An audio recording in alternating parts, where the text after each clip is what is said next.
Self-Upgrade, le rendez-vous de ceux et celles qui ont choisi d'évoluer. Nous étudierons ici comment certains individus ont, par leurs actions, upgradé leur vie. Ils ont dû agir, aller parfois dans l'inconfort ou agrandir leur zone de confort. Soyez attentifs, concentrez-vous et rejoignez-nous.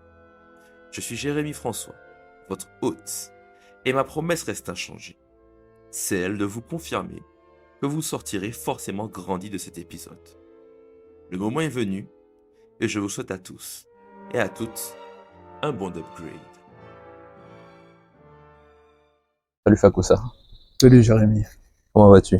ça va, et toi? Ça va aussi, merci. Très content de t'avoir sur le podcast. Ça fait un moment que je te cours après. Ouais, et là tu vois.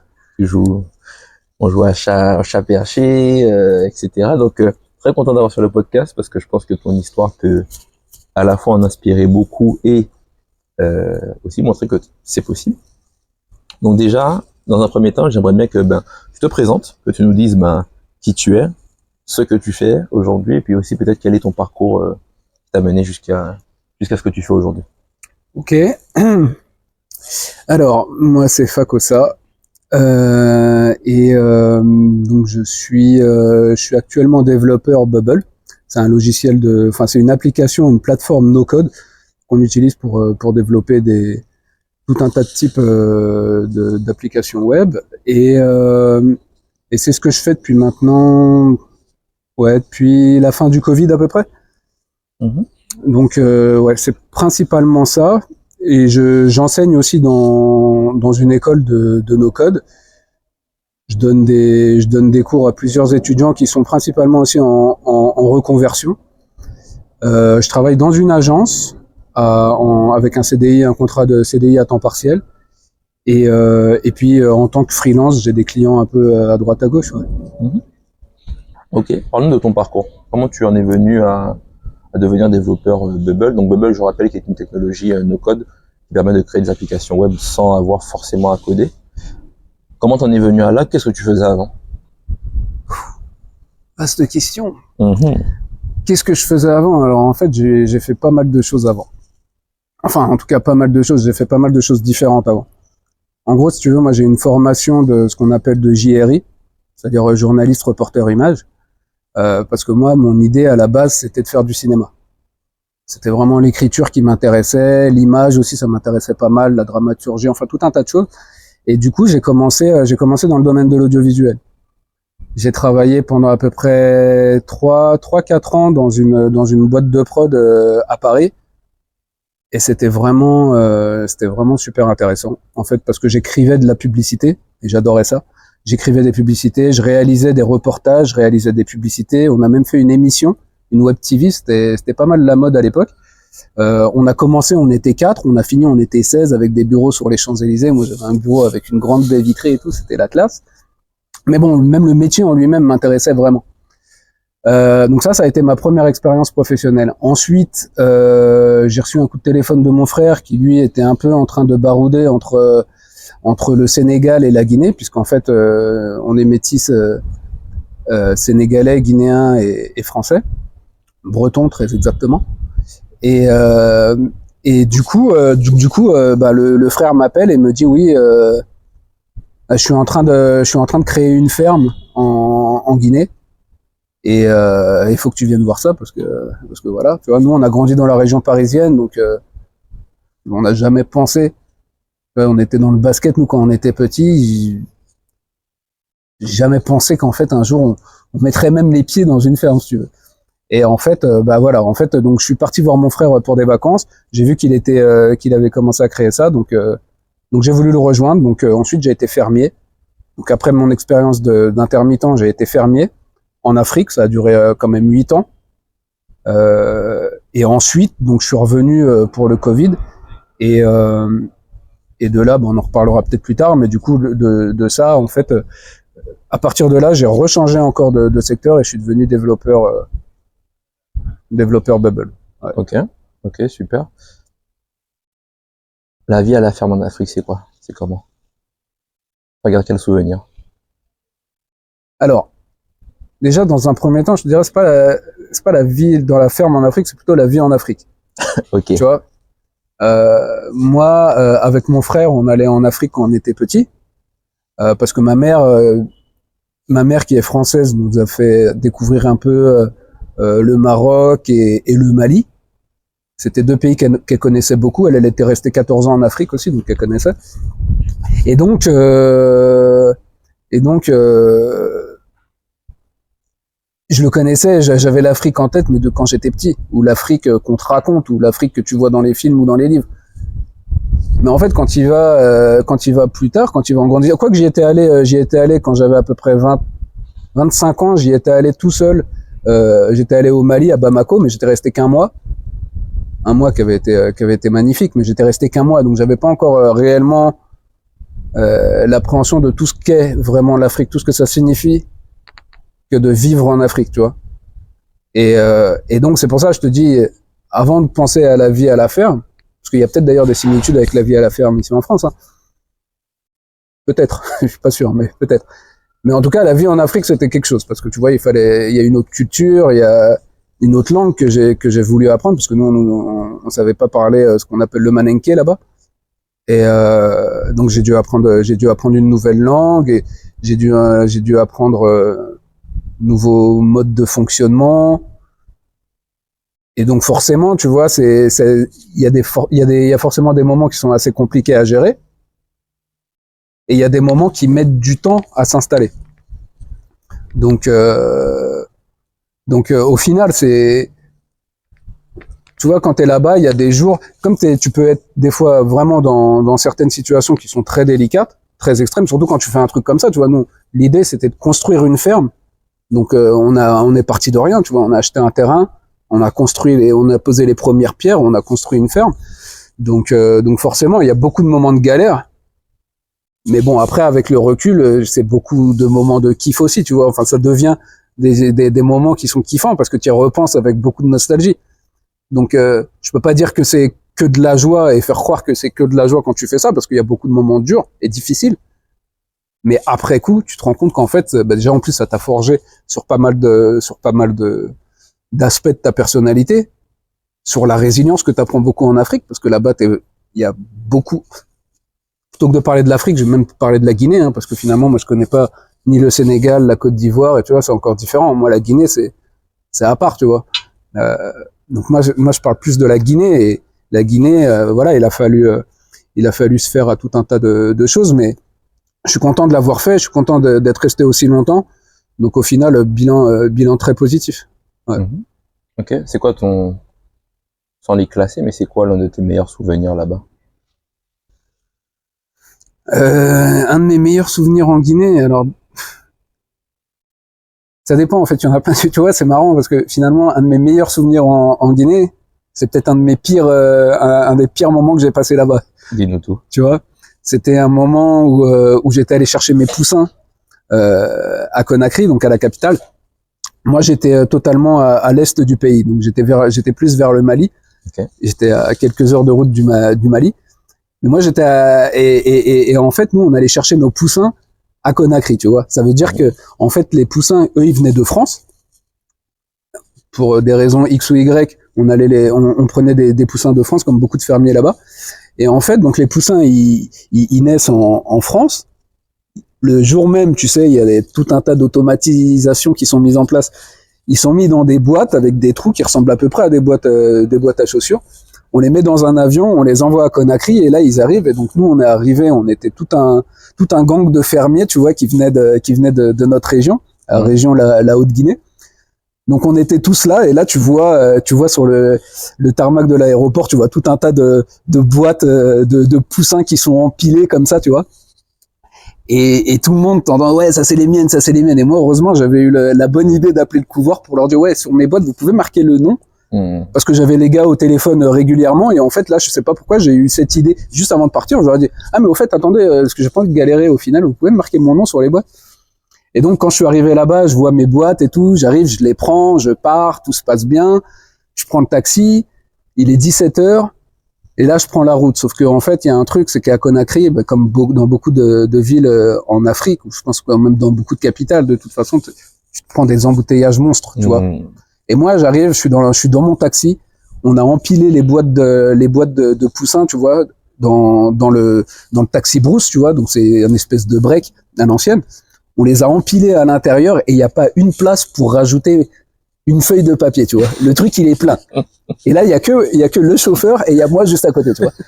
Et j'ai 2700, je crois que c'est 2700 poussins qui braillent, tu vois. Ouais.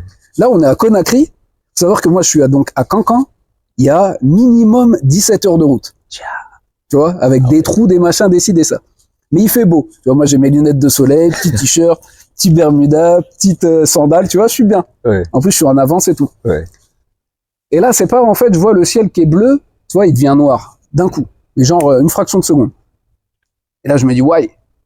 Et tu sais, moi, j'avais la fenêtre qui était à moitié ouverte, j'étais limite en train de bronzer, tu vois.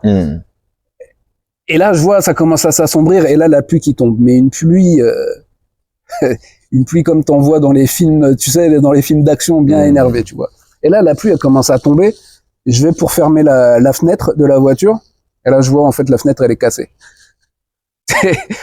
Je regarde le chauffeur à côté, puis il me regarde avec un petit haussement d'épaule du style, ah ouais, j'ai pas pensé à te le dire, mais là, non, la fenêtre, c'est mort. Et du coup, je suis là, et j'ai la pluie qui tombe, en fait, et elle est en train de tomber sur moi, mais comme si j'étais sous une douche. Tu vois, moi, avec mes petites lunettes de soleil, mon t-shirt, mon bermuda et mes sandales, tu vois. Elle me tombe dessus, mais tu sais, piégée. Tu vois, avec les poussins qui crient derrière, et moi, là, qui suis en train de me dire, je suis en train de commencer une route, j'en ai pour 17 heures, il est 18 heures, donc je vais passer la nuit déjà trempé, avec le froid en plus de la fenêtre parce qu'elle est ouverte. Non, là, à ce moment-là, je vois, j'avais envie de chialer, tu vois, j'avais envie de rentrer en France. Et donc ça, vraiment, sur le moment, je me disais, mais je vais même pas arriver au bout de cette route, tu vois. Et en fait, maintenant, à chaque fois que j'en reparle de cette histoire, ça me fait grave marrer, tu vois, et je suis content de l'avoir fait. Et surtout qu'en plus, j'ai eu la chance, j'ai dû perdre pendant ce voyage, j'ai dû perdre 3 poussins. Tu vois. Sur combien? Sur 2700. Ah oui, ok. 3 poussins, c'est genre, même quand il fait beau, même dans les bonnes conditions, j'en ai rarement autant. Et donc voilà, tu vois, au final, super souvenir. Je suis super content de repenser à ça à chaque fois, super content de l'avoir fait. Mais sur le moment, j'étais pas content du tout, tu vois. Donc voilà, c'est un de mes meilleurs souvenirs. Après, j'ai plein de trucs, tu vois. J'allais pêcher avec, j'avais un ami là-bas qui était un des meilleurs ébénistes de Guinée, voire d'Afrique de l'Ouest, qui s'appelle Ahmed Diané.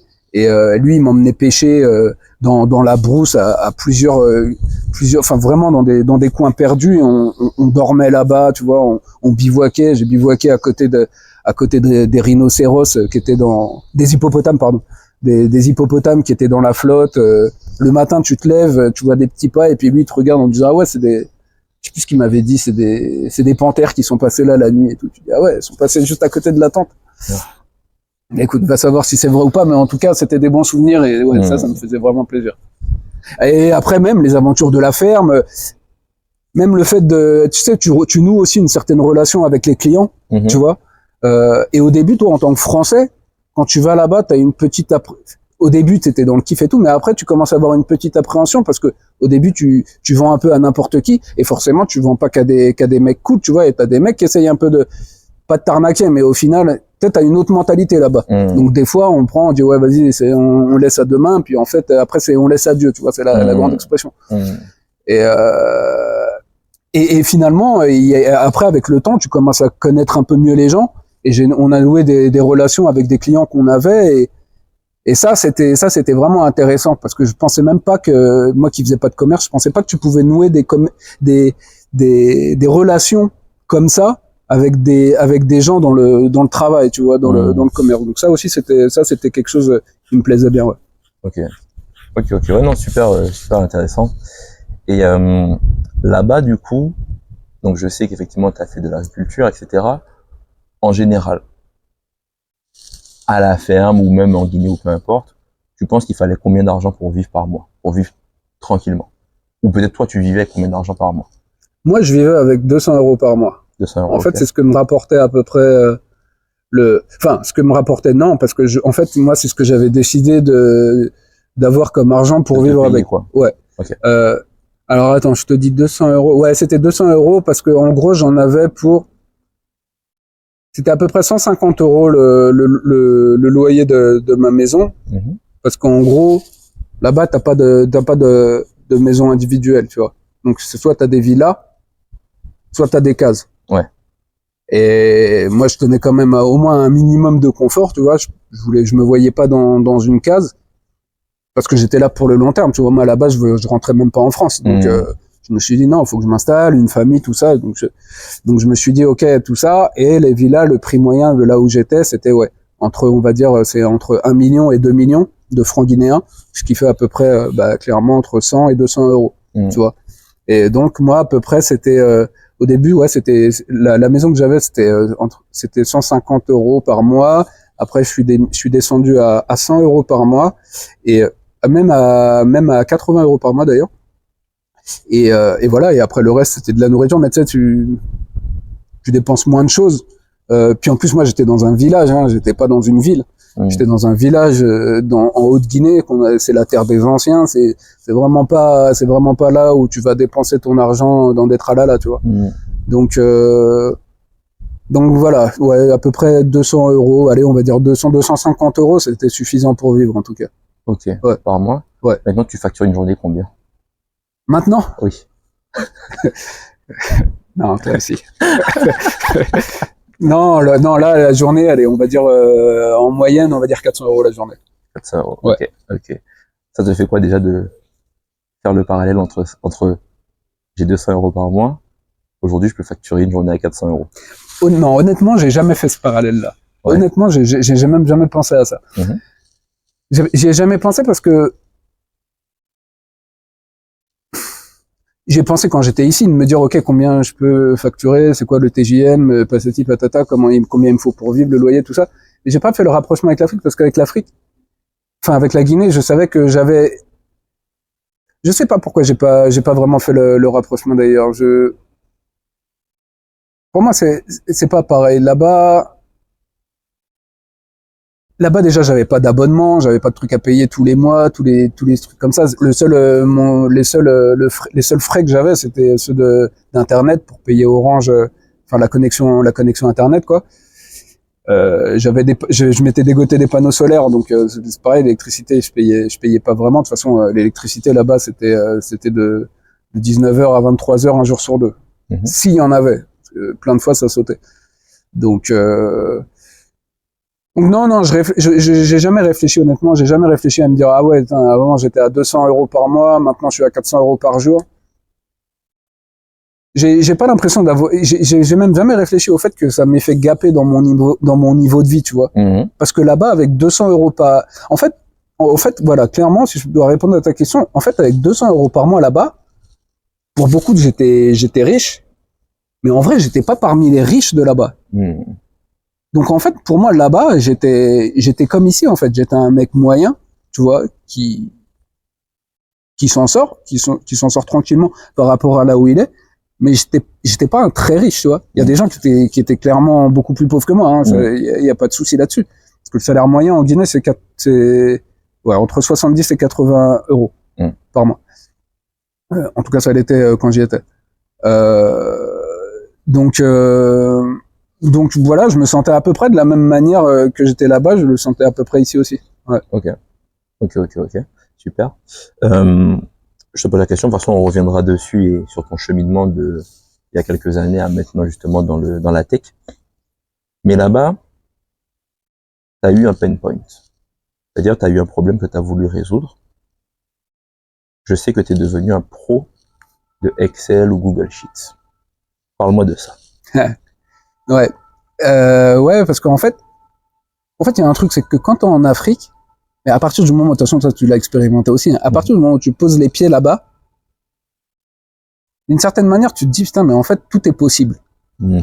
T'arrives là-bas et tu te dis, mais en fait, je peux essayer de faire ce que je veux, d'être qui je veux, tu vois. Et je vais me sortir les doigts, je vais vraiment aller au charbon. Et je peux essayer de faire plein de choses. Parce que directement, tu vas voir plein de choses qui déconnent ou plein de choses que tu peux améliorer, tu vois. Donc, tu vas te mettre ça en tête.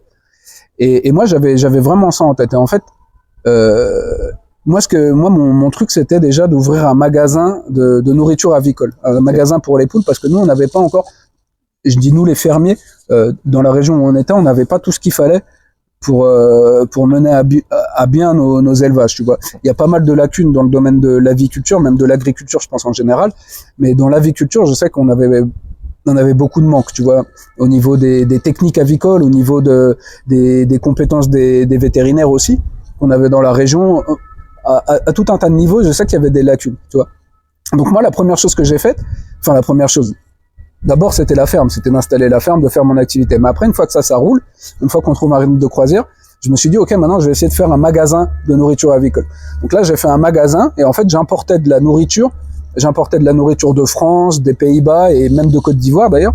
Et donc, j'avais fait ce magasin pour les fermiers de là-bas. Ça s'est d'ailleurs super bien passé, sauf que j'avais beaucoup de problèmes, notamment avec le cash, parce que j'avais du franc guinéen, fallait que je le transforme en euros. Et enfin, ça, c'était vraiment une galère, surtout que le franc guinéen, tu vois, pour 100 euros, t'as une brique de billets, tu vois, qu'il faut compter comme ça au doigt pendant X temps. Et donc, en fait, quand j'ai fait ça, j'étais pas mal en communication avec des gens de l'aviculture, mais à l'étranger, que ce soit des Hollandais ou des Français. Et donc eux qui avaient par contre beaucoup plus de compétences sur l'aviculture et qui pouvaient nous aider. Et donc là, en fait, je me suis rendu compte à un moment que j'avais d'un côté mes collègues fermiers qui eux avaient des manques au niveau de l'information, des compétences, enfin au niveau de tout un tas de choses, qui cherchaient des informations, qui cherchaient à gaper, tu vois, dans leur niveau de savoir.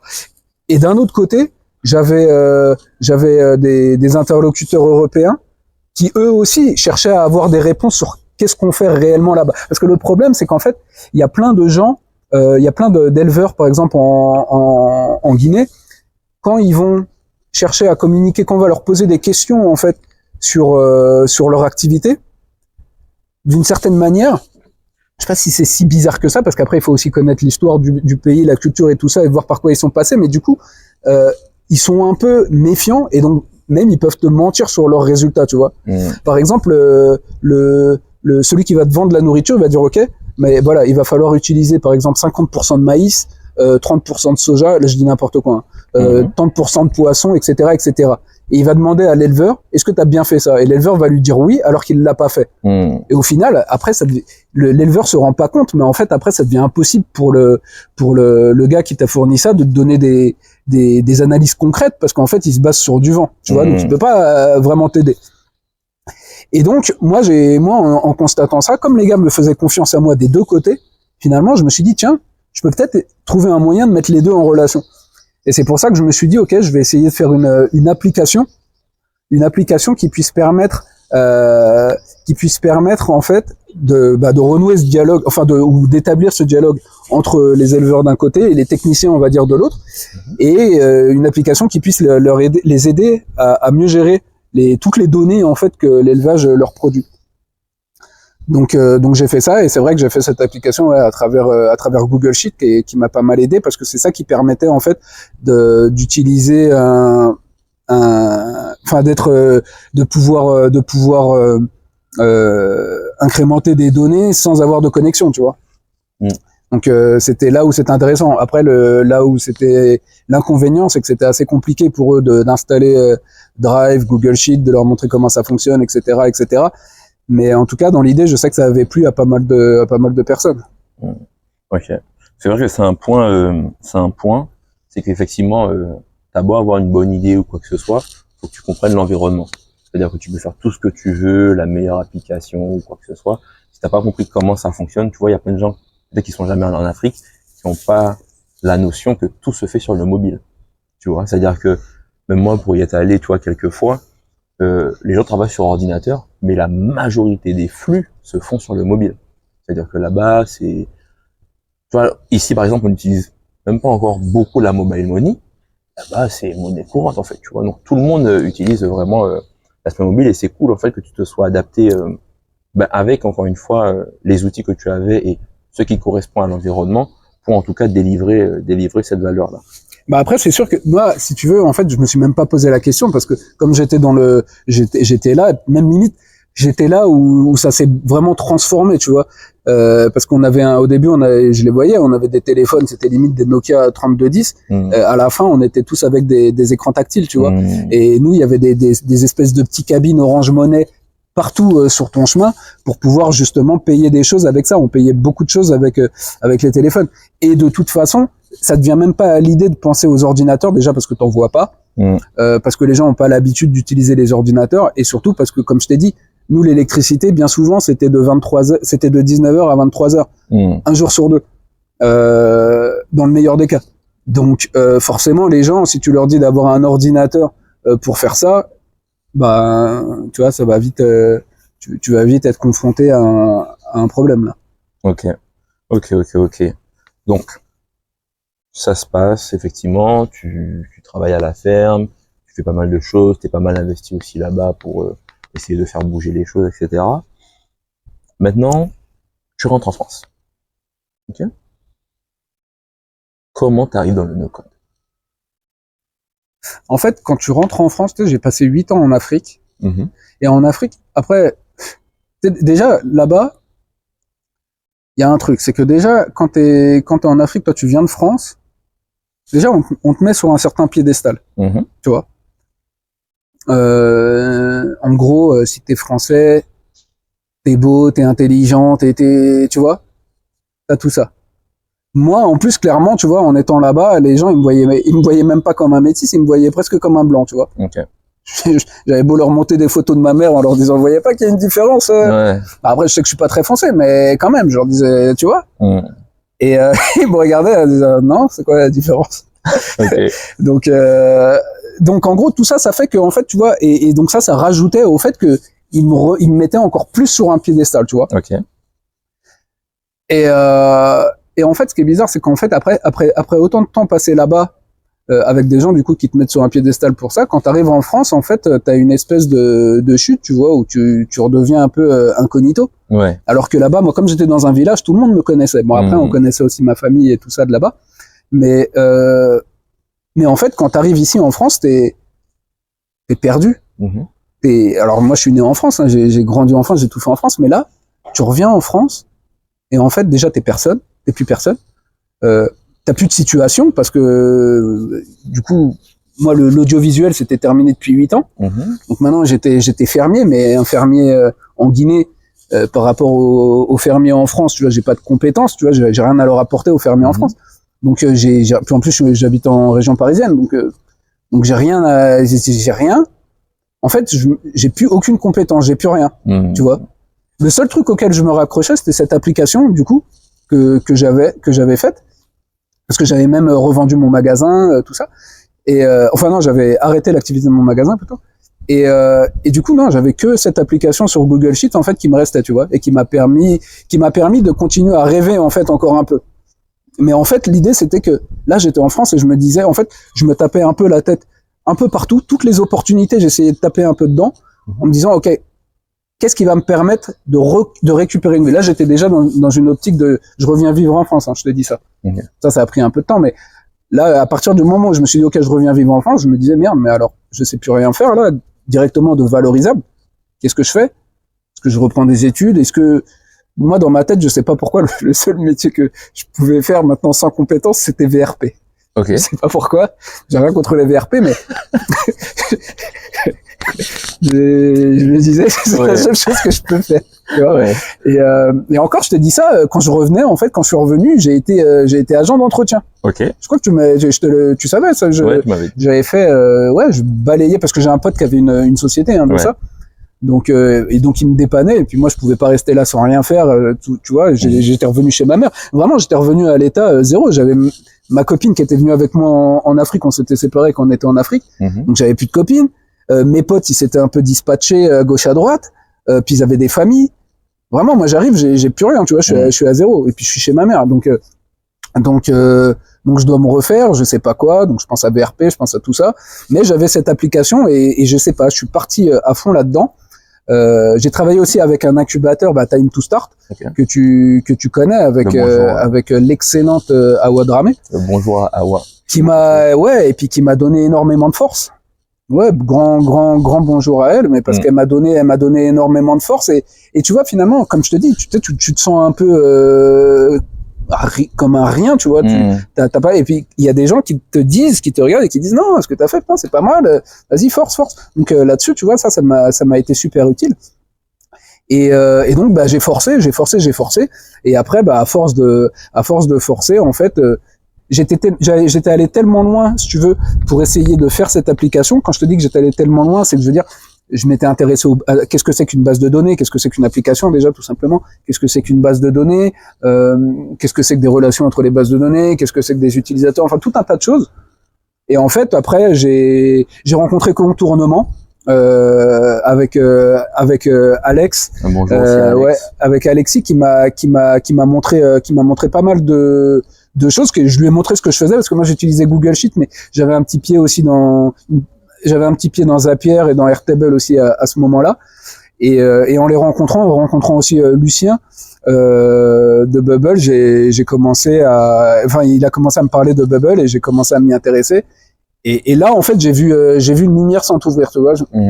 Enfin, j'ai vu une lumière apparaître et je me suis dit, tiens, je sais pas, en fait, honnêtement, en fait, je m'arrête 2 secondes parce que, en fait, je sais pas vraiment ce que je me suis dit. J'ai juste kiffé ça et j'y suis allé à 100%. Mais je sais que sur le moment, je paniquais un peu en me disant, mais en fait, là, je suis en train d'aller à fond dans un truc.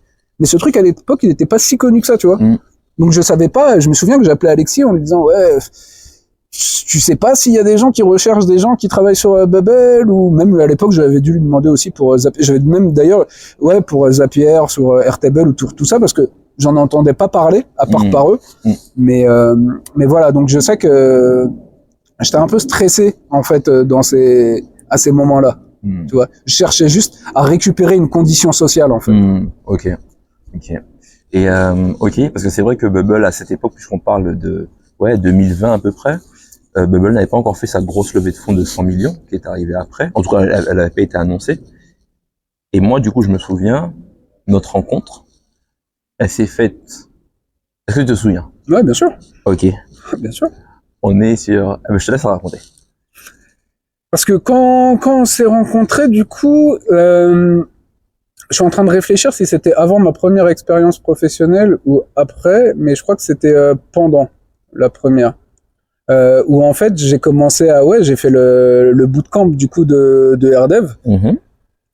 Et parce que en fait moi je m'étais un peu auto-formé du coup, puisque j'avais cette application que je voulais reproduire grâce à Bubble. Je m'étais dit c'est parfait, là je peux aller vraiment loin dans une application, donc l'application de ma ferme sur Bubble. Donc j'y suis allé vraiment à 100% et j'ai commencé à m'améliorer, etc. Et tu sais, c'est le truc, hein, quand tu commences à apprendre au début, tu crois que t'es le roi du monde, et puis après tu rencontres quelqu'un, puis tu redeviens à zéro, et puis tu comprends ce que lui t'a expliqué, donc tu redeviens le roi du monde. Et puis en fait, tu fais souvent les montagnes russes, tu vois, quand tu commences dans un truc. Et là, moi, en fait, j'étais vraiment vraiment à fond dans Bubble, tu vois. Et du coup, j'avais vu. Alors par contre, je me souviens plus comment j'étais arrivé dans ce bootcamp, mais j'avais entendu parler d'un bootcamp que faisait RDev, donc qui est une boîte justement spécialisée, qui crée une agence qui crée des applications via Bubble, et qui est vraiment une agence très importante maintenant, même pour Bubble, parce que je sais qu'ils travaillent main dans la main. Et oui, et du coup j'ai participé à leur bootcamp, et c'est là où on s'est rencontrés.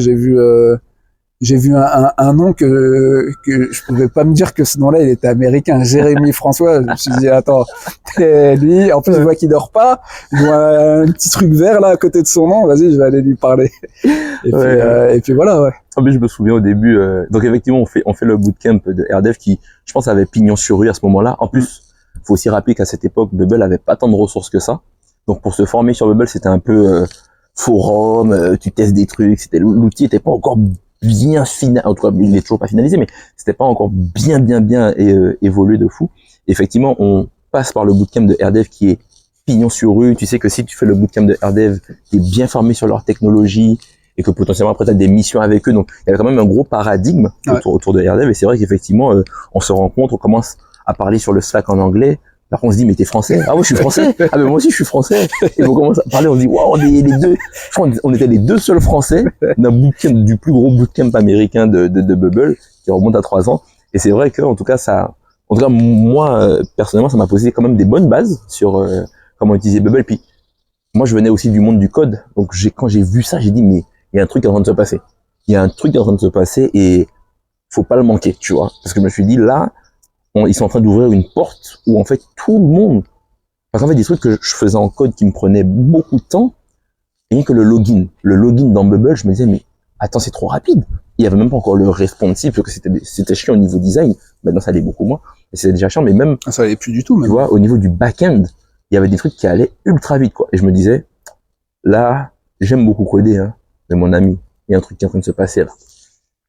Donc ouais, alors que moi, tu vois, moi en fait c'est l'inverse. Enfin, c'est pas l'inverse, mais en fait, je suis pas passé par les mêmes étapes que toi parce que déjà moi je savais pas coder. Je connaissais rien du tout. Moi, je venais d'apprendre déjà Google Sheet. Tu vois, donc tu vois, j'ai essayé de coder. J'avais essayé de faire The Hacking Project là. J'ai essayé de coder, mais j'ai vu que c'était pas mon truc du tout. Et là, en fait, j'étais juste dans quelque chose en fait qui me parlait. Tu vois, les choses étaient concrètes pour moi, ça me parlait et j'aimais bien.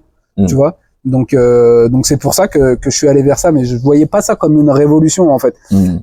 Parce qu'en fait ça arrivait au moment, je sais pas pourquoi, mais quand j'étais en train de faire mon application, je me disais, je suis sûr qu'il y a quelque chose qui doit me permettre, il doit y avoir un outil qui existe qui doit me permettre de faire ce que j'ai envie de faire. Ouais. Tu vois. Et au final, c'est comme ça que je suis rentré dedans, mais pour moi du coup c'était normal, juste que les gens n'en parlaient pas, mais pour moi c'était normal qu'il y ait ça. Bon au final, ça l'était pas tant que ça. Ok. Donc avec moi, donc tu te formes, tu commences à faire des choses, à faire des petits projets, etc.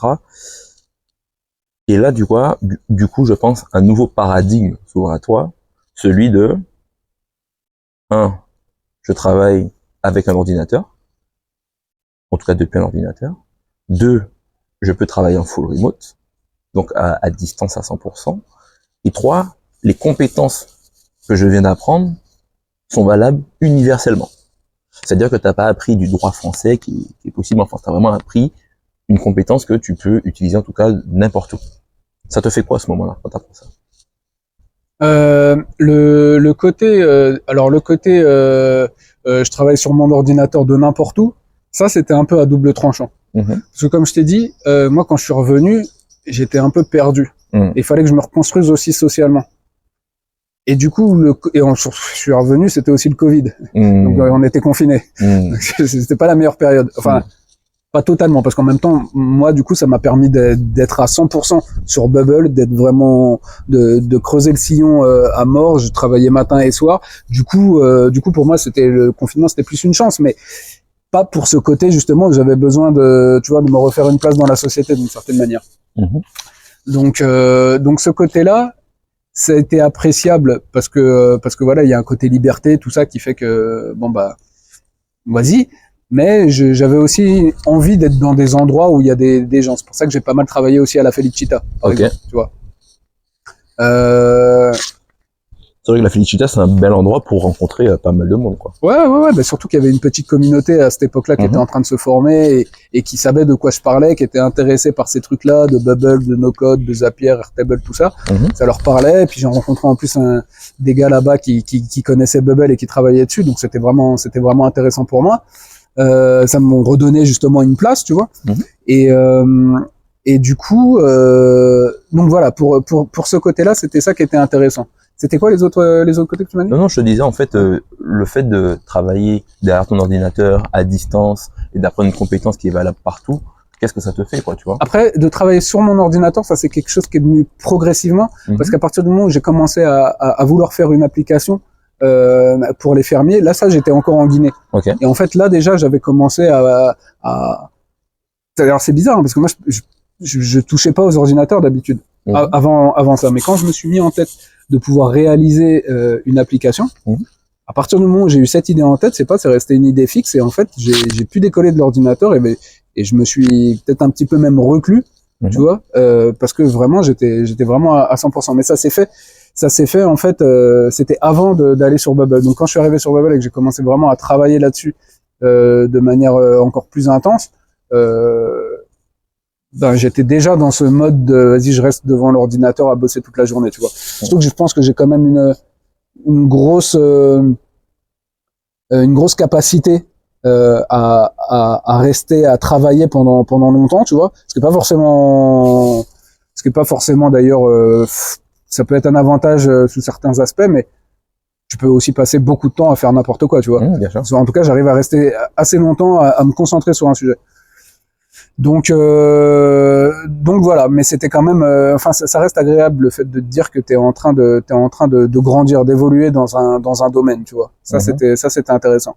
Mais pour moi l'enjeu là à ce moment-là, c'était surtout de me dire qu'il fallait me professionnaliser et trouver quelque chose qui me permette de dire ok ça y est, je me reconstruis, tu vois, j'ai un métier. Je gagne de l'argent, je mets de l'argent dans la banque, je peux penser à des trucs, tu vois, c'était ça. Même rien que le fait de dire à ma mère, tu vois, qu'elle sache que tout va bien et qu'elle s'inquiète pas, tu vois, qu'elle soit pas là à se dire bon bah voilà. Ok. Ok. Et donc du coup, tu vois, tu pars quand même d'un monde ou d'un certain environnement où bah c'est physique, tu as des clients qui viennent, tu as des équipes à gérer, tu as beaucoup d'humains, etc. Et tu rentres dans le monde de la tech. Tu penses quoi du coup du monde de la tech? Ah, ça m'a manqué. Ouais. Enfin, ça me manque des fois, ouais. C'est-à-dire? Bah, comme je t'ai dit, tu vois, je pensais pas que le commerce, parce que c'est peut-être aussi, c'est peut-être valable pour des gens ici en France, hein. Je dis pas que ça c'est spécifique à l'Afrique, j'en sais rien. Mais la manière dont on faisait le business, nous, en tout cas là-bas en Afrique, et par contre, ce que je pense, c'est que là-bas, il y a un côté quand même qui est beaucoup plus peut-être personnel. Ici, il y a beaucoup plus de lois, les choses sont beaucoup plus cadrées, et puis toi, t'as une forme juridique, tu t'adresses à quelqu'un qui a une forme juridique, donc les choses sont plus cadrées. Là-bas, c'est une mère de famille à un moment qui a décidé de s'en sortir et qui se dit, ok, je vais aller acheter des œufs et les vendre sur le marché. Il y a aucune forme juridique. Si elle peut pas payer, si elle les a pas remboursés, si elle a tout cassé sur la route, bah, elle a plus que ses yeux pour pleurer, puis toi aussi d'ailleurs, parce que tu peux rien faire. Donc, mais donc ça crée un lien, tu vois, quand le client te voit en disant toi tu m'aides à nourrir ma famille, et puis toi tu le vois comme un client qui te respecte et tout ça. Enfin, tu vois, ça crée des liens particuliers. Donc le fait de plus avoir ce lien là, ça c'est le côté qui me manque, ouais, clairement. Tu vois, le rapport social avec les gens, ça c'était. Après, en plus, tu vois, en Afrique, enfin en Guinée, encore une fois, en Guinée, il y a quelque chose aussi, c'est que les gens ils vivent dehors, tu vois. Les gens ils vivent dehors. Ceux qui ont des magasins, ils restent dans les terrasses de leurs magasins. Les gens il y a pas des bureaux. En tout cas, là où j'étais chez moi à Conakry, il y a des bureaux, tout ça. Mais moi, là où j'étais dans mon village, il y avait pas de bureau. Tu vois, les gens vivaient dehors. Donc ça veut dire que quand tu veux aller discuter avec quelqu'un, et les gens deviennent vite des proches puisque tu les vois assez souvent. Mais quand tu vas discuter avec quelqu'un, il n'y a pas de rendez-vous à prendre, il n'y a pas de sécurité à passer, il n'y a pas de badge à montrer. Tu parles avec la personne, le gars, voilà, tu t'assois. Moi, les gens venaient à ma ferme juste pour prendre le thé. Alors on prend le thé, ça discute, blablabla, ça blague, et puis après il part. Et tu vois, il y avait un côté, il y a un côté qui, ça c'est voilà, ça me manque pas mal. Mais c'est pas que lié au fait que maintenant je travaille dans la tech, parce que je pourrais peut-être travailler dans un autre secteur, je pourrais pas retrouver ce côté-là aussi, tu vois. Bon, donc là c'est plus entre l'Afrique et la France. Maintenant, il y a beaucoup d'avantages aussi à être en France par rapport en Afrique, donc enfin en Guinée. Donc voilà, dans toutes les situations, il y a des choses que tu gagnes, il y a des choses que tu perds. Faut juste savoir ce que tu veux vraiment toi au final, tu vois. Je suis content par contre d'avoir eu l'opportunité de goûter à ces choses-là, parce que peut-être que je pourrais trouver d'une certaine manière l'occasion de pouvoir recréer cette chose-là, que ça soit ici ou là-bas ou ailleurs, tu vois. Ok. Ouais, c'est vrai que je pense que c'est vrai, tu vois, ce que tu dis, je te rejoins sur ça, dans le sens où moi j'ai grandi sur une île, donc j'ai fait 14 ans sur une île, je suis venu ensuite pour les études ici. Je suis parti en Afrique du coup depuis le début de l'année déjà 2 fois. Et c'est vrai que ce qui est marrant en même temps un peu je trouve normal, c'est que je vais parler très subjectivement, mais quand tu mets les pieds en Afrique, tu prends une claque d'humanité. C'est-à-dire que, comme tu dis, tout devient personnel et tu as des discussions des fois très profondes avec des gens que tu connais pas du tout. Ça peut aller du chauffeur qui conduit le taxi, là, du chauffeur, à la personne qui a son maquis, donc son petit restaurant avec qui tu vas parler, au mec qui est en train de se débrouiller dans la rue et qui va t'expliquer pourquoi il fait ça, comment il le fait, etc. Et comme tu dis, en fait, c'est une autre culture. Donc je sais pas, parce que moi je parlais Sénégal et Côte d'Ivoire, mais c'est vrai que même la négociation là-bas, c'est monnaie courante, et c'est même un jeu. Quand tu arrives avec ta mentalité d'occidental, parce qu'en fait, t'as beau être noir, t'es un Français, et quand tu vas là-bas, en fait, faut que tu comprennes que à partir du moment où t'as pas la culture, et c'est là que tu vois qu'en fait, c'est même pas une sorte de couleur, c'est une sorte de culture. Ah, mais ça, ouais, complètement, ça je l'ai. Et encore même, hein, parce que ça, effectivement, moi au début, je pensais souvent, tu vois, par exemple, parce que forcément, tu te fais arnaquer. Tu vois, moi, j'achetais beaucoup de nourriture pour les poules. Tu vois, ça représente c'est même presque 70% du chiffre d'affaires, c'est de la nourriture, tu vois. D'accord. Et donc, t'es tout le temps en contact avec des commerçants, et forcément, tu te fais avoir. Et moi, souvent, en fait, et au départ, peut-être comme beaucoup de personnes, tu te dis, ouais, c'est parce que je suis français que vous me traitez comme ça, tu vois. Mais je pense qu'il y en a plein qui ont cette idée-là que, ouais, et tout. Et tu peux le penser d'ailleurs. Mais, sauf qu'en fait, tu te rends compte que non, en fait, c'est juste, t'as pas encore le métier. T'as pas encore, et c'est pour ça que je dis, pour moi, c'est pas forcément lié à la culture. Parce que, en fait, là, on parle du métier. C'est que moi, tu vois, à la fin, je me faisais plus du tout arnaquer déjà parce que j'avais loué certaines relations avec les commerçants, et surtout en plus je connaissais le métier. Je veux dire, j'avais appris à connaître les fluctuations du prix du maïs. Je sais que je connaissais les périodes auxquelles le maïs était le moins cher, jusqu'où il pouvait aller et jusqu'où il pouvait monter. Mais tu prends un Guinéen qui est né grandi en Guinée et qui a jamais fait qui a jamais était dans l'activité de la ferme, il vient de créer sa ferme, il va acheter du maïs, il va se faire arnaquer tout pareil, tu vois. Pourtant, il a la culture du pays, mais il va se faire arnaquer. Mais par contre, ce que tu dis sur le jeu autour de la négociation, alors que moi, c'était quelque chose au départ que j'aimais pas du tout, parce que moi, c'était plus de l'idée, tu sais, tu vas en vacances, tu vas acheter des sandales, tout ça.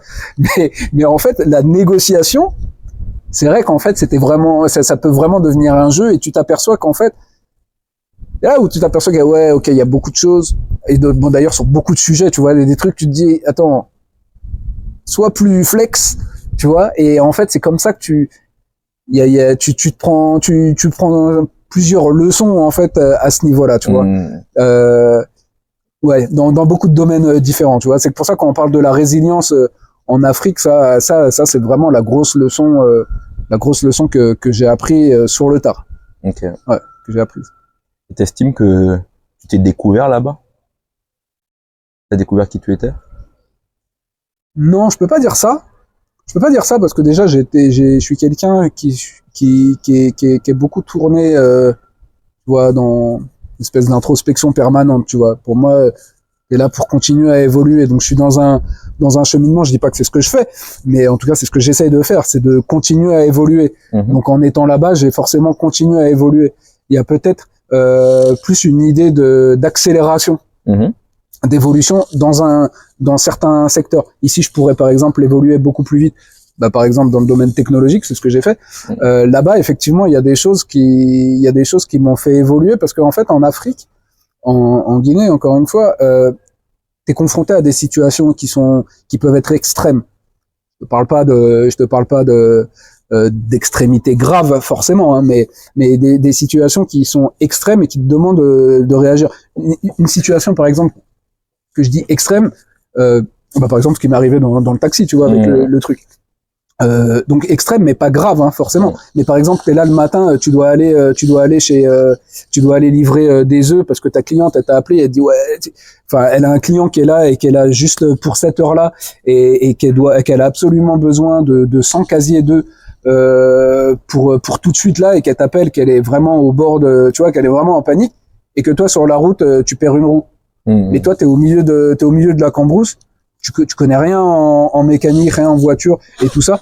Attends, nous on avait des camions, enfin on avait un camion, franchement c'était moi mon camion, si je te liste les problèmes qu'il avait, tu vas pas me croire. Je veux dire, il avait pas de frein, Il y a un moment, il avait plus de frein. La porte latérale, elle s'ouvrait toute seule. La porte de derrière, elle s'ouvrait toute seule. Le pot d'échappement, il traînait par terre. Il était relié par une ficelle. Non. Il y avait quoi? Il y avait le volant. Bon, la direction assistée, je savais même plus que ça existait. C'était mon premier échec. Tu m'as demandé quand je suis revenu en France. C'était la direction assistée. De voir des voitures qui tournaient comme ça, je me disais, mais c'est quoi? Donc non, il y avait ça. Les essuie-glaces, quand je les activais, ils partaient du truc. Il y avait quand je roulais la nuit sous la pluie. Je t'assure que c'est vrai. J'ai déjà plusieurs fois, pour rentrer chez moi avec le camion, j'ai été obligé d'activer la torche de mon téléphone portable et d'être comme ça. Je t'assure. Non, mais donc tu vois, et ça c'est des situations. Bah voilà, ça t'arrive. Qu'est-ce que tu fais? T'as deux solutions. Soit tu t'assois, tu pleures. Soit tu cherches déjà les vis où elles sont. Tu vas passer 1 heure, mais t'as pas le choix en fait. Tu vois, tu peux appeler personne. Enfin si, après je peux appeler mon frère, mais je veux dire, il y a pas Midas ou il y a pas, je sais pas comment il s'appelle, Carglass ou je sais pas qui va venir t'aider. T'es tout seul. Et bah vas-y, débrouille-toi parce que personne qui va venir t'aider, tu vois. Ouais, non, je comprends. Enfin après il y a des gens, il y a de la famille, il y a des amis, mais bien souvent en fait t'es seul et il faut prendre des décisions parce que sinon ça avancera pas. Ok. Et ça te fait évoluer. Ça te fait évoluer dans le sens où tu te dis, ok, il y a des choses, ici il y a des choses. Tu peux te dire, tu vois, tu vas rester chez toi toute la journée et éviter tout un tas de choses de l'extérieur. Tu vas pouvoir commander ta nourriture par téléphone ou sur internet. Tu vas pouvoir faire tout un tas de services. Tu vas pouvoir les commander sur ton ordinateur. Tu peux rester chez toi et ne rien avoir à faire avec le monde extérieur. Ici, c'est possible dans une certaine manière. En Afrique, en Guinée, pour moi, c'est pas possible. Forcément, la vie, elle va venir te chercher. Si tu veux rester chez toi, la vie va venir te chercher. Elle va dire, ah, mon gars, là, faut sortir. T'as pas le choix. T'as pas le choix. De toute façon, il y a forcément quelqu'un qui va venir taper à ta porte. J'ai un ami qui me disait ça. Il me disait, mais l'Africain, c'était un ami Touareg, il me disait, nous, les Africains, il faut nous, parce que je lui avais dit, ouais, désolé, Mohamed, mais je voulais pas t'embêter. Il me dit, ah! Il me dit, non, il me dit, mais nous, nous, on aime ça. Il faut nous embêter. Il faut déranger les gens. Tu vois, il faut aller les déranger, leur demander des services, il faut demander. Je sais pas si c'est une vérité absolue, mais en tout cas, je pense avoir compris ce qu'il voulait dire par là. C'est important de dire aux gens quand même que tu comptes sur eux, d'une certaine manière, tu vois, et de leur donner, de leur faire sentir que, tu vois, t'es pas toi tout seul dans ton coin, en fait. On est tous interconnectés, et du coup, tu demandes l'aide des gens qui sont autour de toi, t'as besoin d'eux. Et donc voilà, tu vois, c'est un truc. Non, mais c'est réel parce que tu vois, nous, par exemple, moi, en tout cas, c'est un truc que j'ai appris quand je suis arrivé aussi ici, c'est que, toi, aux Antilles, c'est impossible que tu connaisses pas tous tes voisins. Et que si un jour, tu le vois pas, tu vas aller toquer pour voir s'il va bien. Tu vois? Et c'est comme ça que, bah, justement, t'as plein de personnes ou plein d'accidents qui sont évités comme ça, parce que peut-être que, je sais pas, la mamie, elle a glissé, et puis ses enfants, ils sont pas là, etc. Donc, nous, on a vraiment ce truc-là où, et puis même, des fois, tu vas dire bonjour à tout le quartier, avant d'aller à l'école, ou etc., pour vraiment vérifier, tu vois. Donc, c'est très important, et je pense, en tout cas, j'ai vu certaines choses qui ressemblent à ça, en tout cas en Afrique, tu vois. Je suis pas resté assez longtemps pour en parler comme toi, mais tu vois, j'ai vu certaines choses. Donc, ok, super intéressant. Donc maintenant, t'es dans la tech, en tout cas, tu nous as dit effectivement, donc, t'as une partie freelance, t'as une partie où tu as un CDI à mi-temps, t'as une partie aussi où tu t'as sur tes propres projets, etc. Aujourd'hui, comment tu gères? Comment s'articulent tes journées? Comment s'articulent tes semaines par rapport à tout ce que tu fais? Comment tu arrives à gérer tout ça? Je suis encore un peu en train d'essayer de le gérer au mieux, tu vois. Mais la ligne directrice, c'est surtout depuis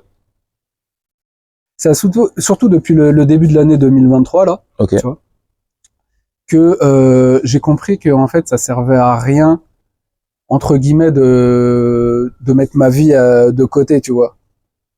Plutôt, c'est plus le moment. En fait, je pense que je devais le faire à un moment. Ce que j'ai fait, c'était ce que je t'expliquais quand je suis revenu en France, parce qu'il fallait que je retrouve un état, tu vois. Et là, maintenant, depuis cette année, en fait, je suis en train de me dire, ok, là, j'ai une situation qui me va plutôt bien, mais sur le plan personnel, sur le plan professionnel, tu vois, mais surtout sur le plan personnel aussi, tu vois. Et en fait, Et en fait, je peux pas négliger cette partie-là parce qu'elle est très importante. Elle est très importante pour moi. Et c'est ce qui fait aussi que je kiffe plus aussi ce que je fais là, tu vois. C'est pas l'idée de faire que travailler et tout ça. Le plan personnel, il est aussi très important. Donc voilà. Maintenant, c'est vrai que j'essaye de mieux organiser mon temps, tu vois, d'essayer de dédier du temps quand je bosse, tu vois, bosser à 100%, mais aussi quand je suis par exemple avec ma copine, tu vois, faut que ce temps-là il lui soit dédié, enfin ça soit notre temps à nous, tu vois, que vraiment je sois pas à moitié avec elle et toujours encore sur le travail, tu vois. Bon, ça peut arriver de déborder, tu vois, mais bon, j'ai la chance, elle aussi elle est pas mal occupée, donc en fait ça s'emboîte bien les deux emplois du temps, mais voilà, j'ai compris que en fait il fallait que j'apprenne à gérer, à bien gérer ces temps-là, tu vois, pour pouvoir profiter au mieux de tout ce qui se passe, tu vois. Et là, je suis content parce que c'est un peu ce qui s'est passé, tu vois, 2023, 2020, même mi-2022, tu vois, à partir de l'été 2022 jusqu'à maintenant, donc quasi un an, en fait, je commence à beaucoup mieux gérer ces côtés-là et du coup à trouver beaucoup plus de plaisir des deux côtés, dans ma vie perso et dans ma vie professionnelle. Donc ça c'est un kiff, ouais. C'était vraiment le pari, tu vois. C'est vraiment ça qui faisait que je pouvais voir si le retour s'était bien passé ou pas, tu vois. Ok. T'arrives en tout cas à trouver l'équilibre et à justement faire la part des choses. Et c'est vrai que je pense que quand on est, et je pense que ça aussi c'est vrai pour plein de métiers. Moi je parle de la tech parce que c'est ce que je connais, mais c'est vrai qu'on est tellement passionné que des fois t'as vite fait de pas voir le temps passer. Tu vois, moi il m'est déjà arrivé de coder des 10-12 heures par jour sans des fois sortir de chez moi, tu vois. C'est comme quand les gens qui jouent aux jeux vidéo, des fois t'es absorbé par le truc. Et puis en fait, comme on va aussi régler des problèmes des fois qui demandent beaucoup de concentration, qui demandent un flow, ce qu'on appelle le flow, de dire je suis un peu dans un tunnel de concentration et qui fait que pour trouver la solution, elle se trouve à une certaine étape, mais je dois passer par plein de choses pour dire ah oui, enfin je l'ai trouvé.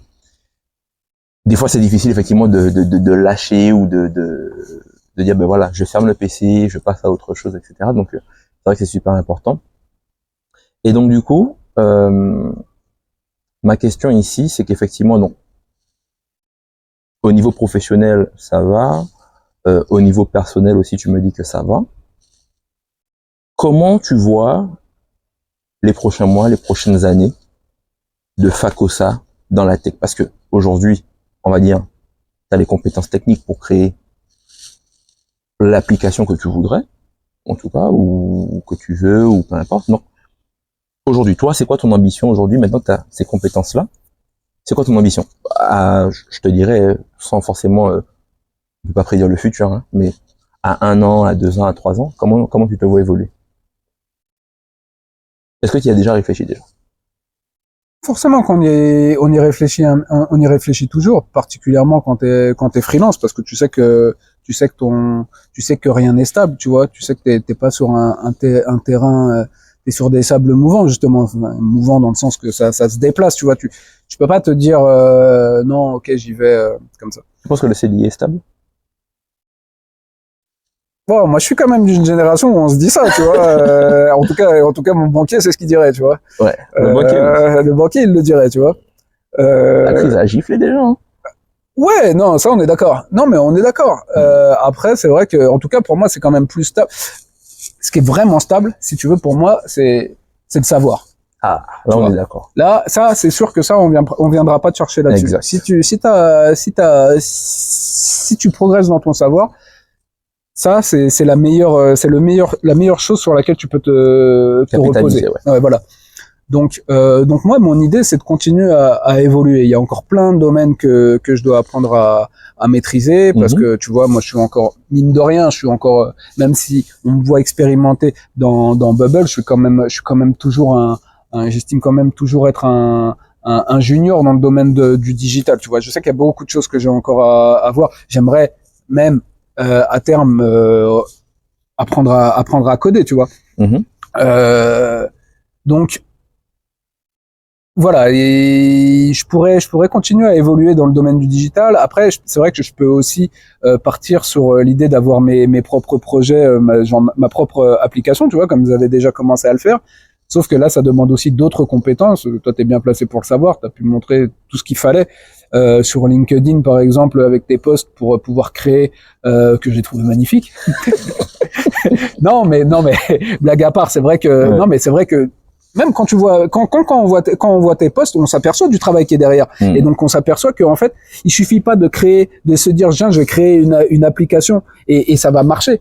C'est pas l'outil, en fait, qui est important. C'est vraiment, c'est un accompagnement de choses. Tu vois, si t'as une bonne application, mais que t'as pas les compétences qu'il faut pour la mettre en avant, même pour la faire connaître, ou pour tout un tas de choses, ou pour la maintenir, ou assurer le service qui est derrière, bon, bah, en fait, ça va couler, parce que de toute façon, il y en aura d'autres qui la feront en mieux. Donc voilà, je vais continuer.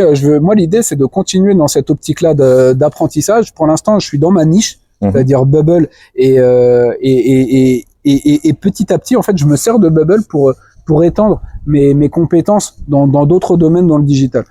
Après, une fois que j'estimerai que ça y est, c'est un niveau que, tu vois, où là, je trouverais aussi que mon savoir devient vraiment conséquent, et donc je peux me reposer dessus dans ce domaine-là, ce qui est pas le cas aujourd'hui, mais c'est à ça que je veux tendre. Alors à ce moment-là, bah, j'essaierai toujours d'aller encore un peu plus loin, et donc je sais pas, peut-être effectivement en créant une application que je voudrais monétiser, mais une application pour moi, que j'ai pas encore fait là finalement. Ça reste toujours mon idée même de refaire mon application pour la ferme avec mes nouvelles compétences. Mais c'est difficile de faire un projet pour soi et en même temps d'être autant dans le projet des autres. J'ai du mal pour l'instant à bien gérer ce truc-là, tu vois. Voilà. Ok. J'aime bien souvent dire qu'en fait, donc déjà tous les êtres humains sont uniques, et que au niveau des compétences ou autres, tu arrives à te créer des sweet spots. Je m'explique. Tu vois, quelqu'un qui a fait 8 ans en agriculture, il y a des gens qui ont fait beaucoup plus de temps que toi en agriculture. Il y a des gens qui ont fait 10 ans, qui ont fait 15 ans, qui ont fait 20 ans, toute une vie, etc. De l'autre côté, tu peux avoir aussi des gens qui, dans la tech, touchent à la tech depuis petit. Donc ça veut dire qu'ils ont peut-être 20 ans d'expérience, 25 ans d'expérience, etc. Maintenant, trouver un mec qui a fait 8 ans d'agriculture et qui sait faire de la tech, il y en a beaucoup peu. Il y en a très peu, tu vois. En tout cas, beaucoup moins que la moyenne. Et donc, du coup, ça crée un peu un sweet spot. Donc, tu vois, ce que j'ai fait, moi, sur Instagram, c'est que j'ai dit que j'allais, tu m'as dit que c'était toi, mais j'ai dit que j'allais interviewer quelqu'un qui a été fermier et qui est devenu dev, en tout cas dev no code. On a une question de Guillaume, très sympa du coup d'ailleurs Guillaume, qui nous dit, mais en fait, quelle technologie, toi, avec le regard que tu as en tout cas sur la verticale avicole, je pense que tu connais, qu'est-ce que tu verrais comme, maintenant que tu sais le monde de la tech et tu sais ce qu'il est possible de faire, quelle technologie tu verrais qui pourrait s'adosser, par exemple, au monde avicole? Donc qui pourrait être intéressant, que ce soit une application, que ce soit un process, peu importe, mais imaginons le Facosa, il avait les compétences qu'il avait. Non, j'ai compris, je vois ce que tu veux dire. Qu'est-ce qu'il aurait fait qui aurait pu améliorer son quotidien? Le Facosa avec les compétences de maintenant? Ouais. Mais je disais, je pense que ça dépend pas forcément de la technologie que tu vas utiliser, mais plus de ton approche sur le terrain. En Afrique, en fait, pour moi, le plus important, encore une fois, c'est pas du tout la technologie, mais beaucoup plus ta connaissance du domaine en question. Si tu veux faire une application vers les aviculteurs, je pense que, alors, faut pas forcément connaître sur le bout des doigts l'aviculture, mais il faut vraiment connaître les aviculteurs. Je pense que c'est vraiment ça qui est important, leur habitude de consommation, comment ils utilisent leur téléphone, comment ça se passe une journée. Moi, c'est en étant éleveur que j'ai compris, et en allant, parce que j'allais beaucoup visiter aussi les éleveurs, qui étaient pour beaucoup des amis. Tu vois que quand ils notent leurs données de ferme, parce que tu sais, tous les jours, quotidiennement, on doit noter des informations sur ce qu'on fait. La nourriture qu'on a donnée, par exemple moi c'était des poules, donc la nourriture que tu donnes à tes poules, l'eau qu'elles ont bu, le nombre de morts qu'il y a chaque jour, le poids des poules, tu vois, tout ça, c'est des données que tu as et qu'en fait là-bas on n'a pas encore pris l'habitude de bien récolter. Donc moi bien souvent quand j'allais chez des gens, c'était sur des cahiers, c'était sur des feuilles à droite à gauche, c'était déchiré, c'était sale, c'était parce que ça se salit vite à la ferme. Même s'il y a des gens qui faisaient des trucs formidables avec des cahiers, hein. C'était les gars, ils découpaient des machins avec des règles, ils faisaient des trucs qui étaient formidables. Sauf que après, tu peux pas analyser ça derrière. Ça a été super bien récolté, c'est propre, c'est machin chose.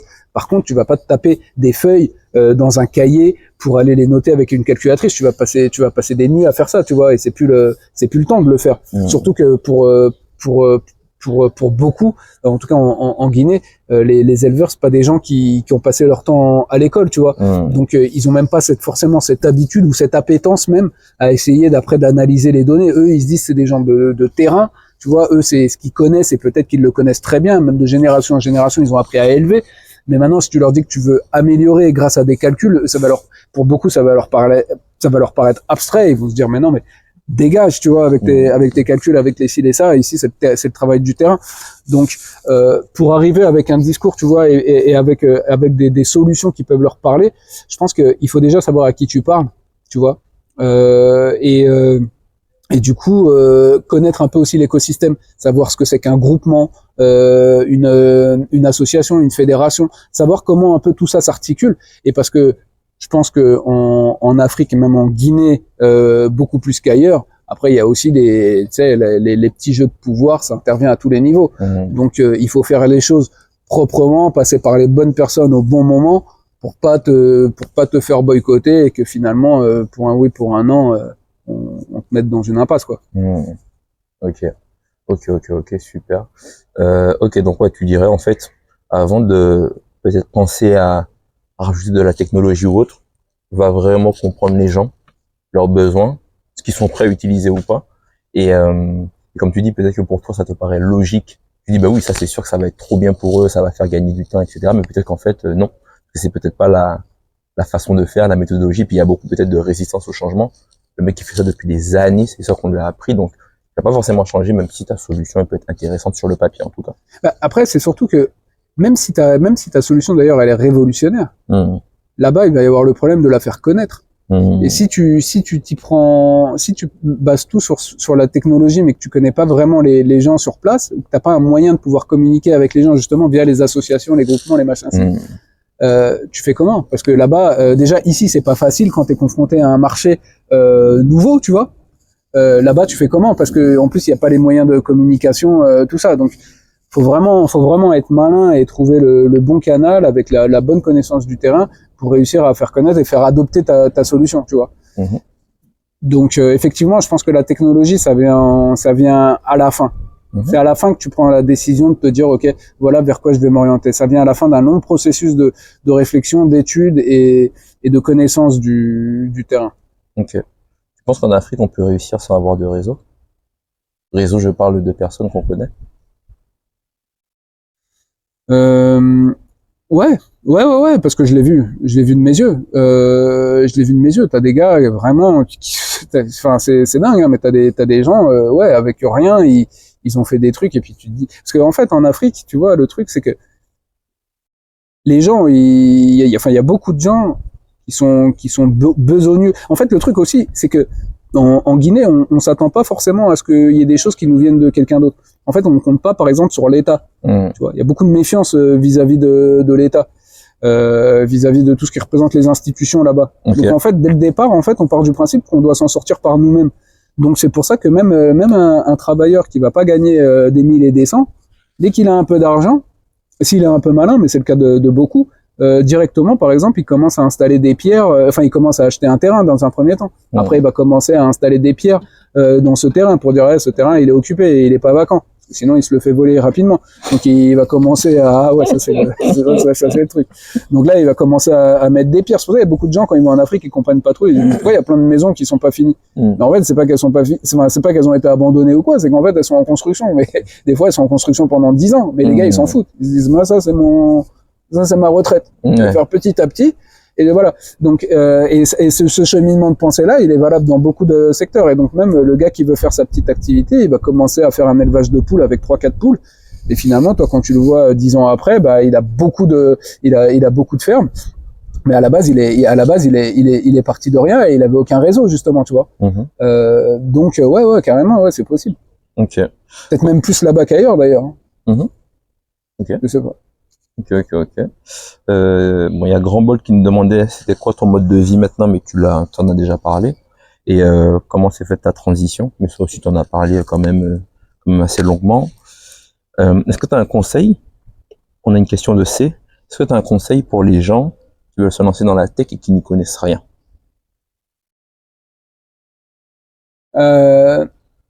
Ouais. Enfin, un conseil, je sais pas, c'est peut-être présomptueux. En tout cas, moi, par rapport à mon expérience, que je peux dire, alors ça dépend. Parce que si t'es un jeune qui veut te lancer dans la tech et qui connaît rien, bah ouais, vas-y. Enfin, il y a pas de, il y a rien, là-dessus, j'ai pas de conseil à donner. Vas-y et puis serre les dents et puis vas-y à fond, tu vois. Si par contre t'es dans un mode de reconversion, là c'est différent. Là, je pense qu'il y a des choses qu'il faut prendre en compte. J'arrête pas de penser à ça ces derniers temps. J'en parlais, je crois, avec ma copine. Mais le truc, c'est que tu vois, normalement, le cheminement normal, le cheminement logique dans la vie, c'est au début, tu te fais ordonner des choses. Ensuite, on te corrige. Ensuite, t'évolues et tu te corriges toi-même. Et vers 30 ans, ça, tu vois, on va dire jusqu'à 10 ans, on t'ordonne. Jusqu'à 15 ans, on t'ordonne. De 15 à 20, on va te corriger à l'école. Après, de 20 à 30, on va dire, tu rentres dans la vie active, on va te conseiller. On va continuer encore un peu à te corriger aussi d'ailleurs. Mais après, de 30 à 40, normalement, là, c'est censé s'inverser, c'est toi qui commences à corriger les autres. Jusqu'à la fin où tu commences à ordonner aussi quand tu as des gosses ou quand tu as des gens qui travaillent pour toi. Ça, c'est le cheminement normal. Alors que quand tu fais une reconversion professionnelle, et ben en fait, tu reviens à un état où peut-être toi, t'étais déjà en mode je conseille. Donc, tu as une certaine place, tu vois, quand on parlait des dominants et des dominés, ben là, t'es plutôt parmi les dominants. En tout cas, tu étais dans une position de supériorité, tu conseillais les gens. Et là, en fait, tu reviens à un niveau où tu te fais conseiller, tu vois, et où tu vas te tromper, et où on va te corriger aussi. Et normalement, en fait, les générations précédentes, elles connaissaient ceux qui se réinventaient pas, ceux qui faisaient pas de reconversion, eux, ils se faisaient plus corriger à partir d'un certain moment, tu vois. Ou alors, on pouvait les corriger pour dire, mais lui, il fait n'importe quoi, mais ils peuvent s'en foutre. Justement, en plus, il y avait le CDE où ils disaient, moi, de toute façon, je suis protégé. Non, là, tu retombes dans des moments où, en fait, tu vas pouvoir te faire corriger. Et ça, d'une certaine manière, faut un peu y être préparé parce que c'est pas simple. Après, ça peut dépendre de ton âge aussi, mais tu vois, si t'es un ancien et que tu vas te faire corriger par des petits jeunes, faut être prêt aussi à l'accepter, tu vois. Faut être prêt à repasser à un état de dominé et à courber les chines parce que il faut l'accepter. Il faut comprendre que tu reviens dans un état où en fait toi tu connais rien, dans un domaine où tu connais rien, donc tu vas être forcé de devoir prendre des conseils de gens soit plus petits que toi, soit plus performants que toi. Et ouais, ça des fois c'est pas simple, surtout si t'es pas habitué, parce qu'il y a plein de gens qui ont perdu ce côté-là d'être corrigé. Tu vois, on l'a vu, hein, même pendant le Covid, le mec qui est persuadé, parce que le mec il est lancé dans sa vie, le mec qui est persuadé d'avoir raison sur un sujet, il n'en démord pas. Tu peux lui amener un médecin qui a passé sa vie à parler du Covid, le gars il peut te regarder avec aplomb et te dire non, t'as tort. Parce que il est plus à l'école, on va pas le corriger, tu vois. Le médecin va dire mais non, c'est toi qui as tort, tu connais rien. Et il va dire non, je m'en fous, c'est moi qui ai raison. Bon, mais là tu peux pas te permettre ça. Là tu peux pas rester sur tes certitudes parce que sinon tu comprends rien, t'avances pas. Donc t'es obligé de te remettre en question et ça c'est pas tout le temps évident. Donc il faut vraiment avoir ça en tête, le fait que tu vas te faire corriger et tu vas des fois avoir l'impression d'être vraiment d'être nul, d'être bête, d'être moins performant que les autres, moins rapide que les autres. Ça, je peux le voir aussi avec mes apprenants, c'est ce que je leur dis d'ailleurs. Vous basez pas par rapport à d'autres personnes, parce que tu peux avoir un camarade même à côté de toi qui apprend 3 fois plus vite que toi, mais si toi t'as frappé à la bonne porte et que t'as un patron parce qu'il est fainéant, il a pas envie de chercher d'autres personnes et c'est toi qui as frappé à sa porte et il t'aime bien, il va te prendre toi, même avec les compétences que t'as, et lui peut-être va te faire gaper, et au final, entre toi et celui qui était à côté de toi et qui avançait super vite, celui qui va réussir, c'est toi. Donc en fait, on s'en fout que t'apprenais plus vite ou plus lentement que l'autre. Ce qui est important, c'est vraiment de persévérer. Les schémas, ils restent les mêmes. C'est qu'il y a un moment où tu comprends pas, et je pense que ça, c'est pareil pour tout le monde, même s'il y en a qui le disent moins. Il y a bien un moment où tu comprends rien du tout quand tu arrives dans un truc de nouveau, et t'as l'impression d'être à moins que rien. Et plus tu vas continuer comme ça, plus ce gap entre le moment où t'as l'impression d'être à moins que rien et le moment où t'as l'impression de dominer, d'être le roi, tu vois, ce gap va se réduire. Et en fait, c'est ce qu'on appelle la confiance en soi, je pense aussi, tu vois. Tu vas gagner en confiance en soi, qui fait que tu retomberas pas à zéro. Mais il faut être prêt à tomber à zéro, parce que tu tomberas à zéro de toute façon. En tout cas, moi, c'est ce qui m'est arrivé plusieurs fois. Et donc, du coup, maintenant, quand je suis confronté à des trucs, je sais que je peux retomber bas, mais je sais que c'est le cheminement normal quand tu vas approcher une nouvelle discipline ou quelque chose de nouveau. Donc, il y a moins de soucis, tu vois. Je m'arrache moins les cheveux.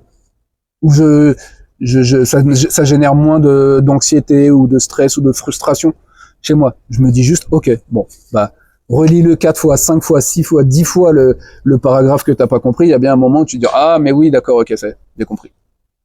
C'est comme ça. Faut l'accepter, ça. Ça, c'est peut-être les API, le petit lapin blanc, c'est ça? Et ouais, exactement, ouais. Exactement. Jusqu'au moment où tu dis, ah, mais oui, mais en fait, Ok. voilà. Non, c'est une private joke qu'on a, mais c'est qu'effectivement, on avait des fois des discussions sur les API et on disait qu'il y a beaucoup de cours sur les API, donc qui permettent en tout cas de connecter deux logiciels, si je puis dire, de les faire communiquer entre eux sans forcément passer par l'interface visuelle. Et que effectivement, dans tous les cours des API, on nous fait faire des trucs très bateaux pour apprendre. Et puis quand tu es confronté vraiment à utiliser des API, ben Plus rien à voir. c'est pas c'est pas la même chose. Toi, t'as appris à jouer à chat et on t'amène en Ukraine en pleine guerre et là, tu comprends pas. Tu te dis, mais attends. Je te jure. D'ailleurs, j'ai fait une Non. masterclass sur les API, là, qui est finalisée, qui va sortir. C'est vrai, ouais. D'accord. Ah oui, tu m'en avais parlé. J'en ai parlé. Et pas de lapin blanc, pas de petit chapeau, etc. Donc, ok. Non, mais ok, super intéressant. Et donc, du coup, on disait sur la reconversion. En tout cas, c'est le point que t'as voulu aborder. Donc, effectivement, accepter de mettre son ego de côté, qu'on recommence à zéro, qu'il faut apprendre, etc. Tu conseilles à ces gens-là, de passer par des formations, d'apprendre eux-mêmes, avec le recul que tu as. Tu leur conseilles de faire un projet et d'apprendre pendant qu'ils font le projet, ou de se rapprocher peut-être de personnes aussi qui sont peut-être dans le même état d'esprit, parce qu'il y a des Slack aujourd'hui, il y a No Code France, il y a pas mal de choses, ou même No Code France sur le No Code, mais sur le dev aussi c'est la même chose. Tu leur conseilles de passer par quoi? Ou est-ce que tu estimes que les cheminements sont différents en fonction des individus, ou est-ce que tu as vu un chemin qui fonctionne bien aujourd'hui? Moi, pour moi, le seul chemin qui fonctionne, en fait, c'est de ne pas avoir peur de poser des questions. Ok. Et de parler, ça vraiment, en plus, ça fonctionne à tous les niveaux, hein, finalement, même quand on y réfléchit 2 secondes, c'est vrai qu'on entend la même chose pour ceux qui ont eu des traumatismes, on leur dit, ouais, faut en parler, quand t'es confronté à un problème, du coup, quand tu veux essayer de faire ton application, et ben, il faut en parler parce qu'il y a quelqu'un qui l'a peut-être confronté. On dit même, quand t'as un projet d'application, contrairement à ce qu'on pourrait penser qu'il faut le garder pour soi, non, il faut en parler justement pour avoir des avis, des feedbacks. Donc non, je pense, en fait, le meilleur conseil là-dessus que je peux avoir, c'est de pas hésiter à se rapprocher des gens pour se confronter en fait au monde extérieur, pour pas rester avec ce qui était mon défaut moi au départ, de pas rester avec se dire je vais le faire en catimini dans mon coin, comme ça personne va voir justement ce que je te disais, personne va voir que je suis nul. Ça va passer sous les radars, je vais devenir bon et là je pourrais parler d'égal à égal avec les gens. Non, en fait, d'ailleurs, je pense que les gens bons, en fait, ils ont commencé par parler, ils ont juste grandi en parlant avec les autres. Je pense que de toute façon, pour vraiment s'améliorer là-dedans, il faut que ça devienne une passion. Et si c'est une passion, c'est passionnant de parler avec des gens qui partagent la même passion. Donc et en plus ça te fait rencontrer des gens justement intéressants qui partagent c'est comme ça qu'on s'est rencontrés nous, et vraiment voilà, faut pas hésiter à en fait peu importe. Pour moi, tu peux taper à toutes les portes. Regarde sur YouTube, regarde, fais des formations, parle dans les Slack, peu importe en fait. Fais des meet-up, fais des machins ci, des machins ça, fais ce que tu veux, mais sors de ton cocon et va discuter avec des gens qui partagent la même envie ou la même passion que toi. C'est ça, je pense, qui va vraiment te faire progresser. Ouais, ça va en plus t'apprendre à utiliser des vocabulaires finalement qui se répètent à gauche à droite, et là-dessus aussi tu vas te trouver un peu moins bête parce que toi tu vas peut-être te former tout seul, sauf que t'auras pas chopé des petits trucs. Si t'es pas du domaine, il y a plein de trucs qui t'échapperont forcément, et c'est important d'apprendre que voilà, ailleurs ils parlent différemment de certaines choses et tout, et de comprendre tout ça, ça va plus te mettre des choses dans la tête, ça va te permettre d'élargir tes horizons, et il y a beaucoup de gens qui vont pouvoir t'aider en plus de cette manière. T'apprendras aussi d'ailleurs à demander de l'aide. Et ça, je pense que tout le monde en est là. T'es obligé de demander de l'aide tu vas être confronté à des problèmes où tu seras obligé de demander de l'aide à des gens. Déjà, il faut constituer un petit réseau de gens sûrs à qui tu peux demander des fois des petits conseils comme ci, par-ci, par-là. Voilà, tout ça c'est important, mais moi c'est vraiment le seul conseil que je pourrais donner à ce niveau-là. Tu vois, après des formations, oui, ça peut être très bien, mais que tu fasses des formations, que tu regardes ton truc, que tu aies ton propre projet, tout ça peut être très bien, mais tout dépend de toi et de la passion que tu vas y mettre en fait à l'intérieur, tu vois. Tu peux créer ton propre projet et finalement t'endormir avec pendant un an ou 2 ans. Ton projet il avance pas, toi t'avances pas et personne évolue, tu vois. Parce que toi tu vas que vers ce que t'as l'impression de comprendre et d'aimer, tu vois. Mais il y a rien qui te pousse à t'améliorer. Si tu te confrontes à quelqu'un d'autre, il va regarder ton truc et il va te dire mais non, mais là c'est nul. Tu vas prendre un coup à l'ego, mais en même temps, tu auras un avis sincère qui te fera progresser. Donc, le mieux, fais tout ce que tu peux faire, mais parle-en et fais connaître ta passion à d'autres personnes pour qu'elles puissent t'apporter un autre regard et qu'elles puissent t'aider à évoluer aussi. Donner la possibilité aux gens aussi de t'aider, c'est aussi quelque chose d'intéressant. Ok. Donc tu dirais en tout cas être dans l'action. Ouais, par contre, ça c'est le seul truc, c'est être dans l'action. Ouais, bah ça pour moi ça découle. Ouais, enfin c'est le premier truc. Oui, il faut y aller. Faut y aller. Ouais, il faut y aller. Ça c'est la première étape. Par contre, c'est y aller, ne pas avoir peur, y aller à fond et après voilà. Mais forcément au départ, tu fais n'importe quoi. Mais ça c'est le cas pour tout le monde. Pour tout le monde. Ok. Est-ce que une réflexion comme ça, est-ce que tu te verrais redevenir fermier?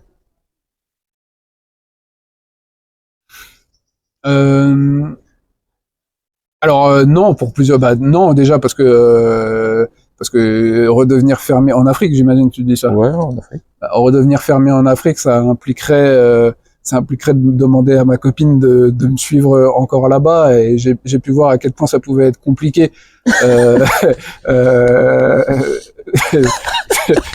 Donc on apprend, hein. L'idée c'est d'apprendre de ses erreurs. Non, je pense pas que c'était une erreur d'ailleurs, mais on apprend. Donc non, je referai pas là, je lui demanderai pas ça. Ah là là. Mais et puis non, parce que déjà ce que je fais, je l'aime vraiment. Et puis tu vois, c'est comme le cinéma. Ouais. Le cinéma, j'ai vraiment, enfin l'audiovisuel, et j'ai vraiment adoré ce que j'ai fait. Vraiment, quand je suis parti de là-bas, je me disais putain, mais les 4 années que je viens de passer là, c'était magnifique pour moi, tu vois. Pas une seule seconde, en fait, je me suis dit si j'y retournais, en fait. Ok. Pour moi, c'est terminé. Okay. Bon, la ferme, je l'ai fait. C'était mortel. L'Afrique, la Guinée, la vie que j'ai eue là-bas, il y avait des fois, j'étais là et je me disais, j'étais sur ma moto et je me disais, mais putain, je pensais pas que j'allais pouvoir kiffer comme ça à ce point-là. Et pourtant, j'étais dedans. Mais ça y est, c'est terminé. Maintenant, il faut passer à autre chose.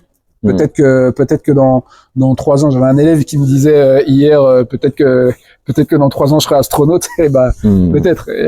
Mais voilà. J'essaie plus, maintenant, l'idée, c'est plus de me dire comment ce que j'ai fait peut me servir maintenant. Ok. Et voilà. C'est ça, plutôt mon idée, mais j'ai pas envie de revenir en arrière. Ok. Même si je le vois pas comme fermier, ce serait revenir en arrière, mais voilà. Je continue mon évolution et je me vois pas là redevenir fermier. Ok. En tout cas, super intéressant. écoute, est-ce que tu aurais peut-être des derniers mots, des ressources ou des conseils pour des gens peut-être qui voudraient emprunter le même chemin que toi, à savoir devenir développeur no code? Parce que c'est vrai que je pense que pour toi, c'est pas non plus un truc marquant. Et le Covid aussi a accéléré tout ça. Mais tu vois, aujourd'hui, il y a des gens, et toi, je pense que toi aussi, t'as fait peut-être t'as travaillé dans des secteurs qui te passionnaient. Aujourd'hui, il y a des gens qui travaillent peut-être dans des secteurs qui sont plus alimentaires, si je puis dire. C'est-à-dire que, ils ont des factures à payer, ils ont des choses à faire, ils ont des responsabilités et du coup, ils travaillent. Est-ce que tu as des conseils, des ressources à donner à des gens qui voudraient peut-être devenir aussi développeurs no code? Qu'est-ce que tu leur dirais?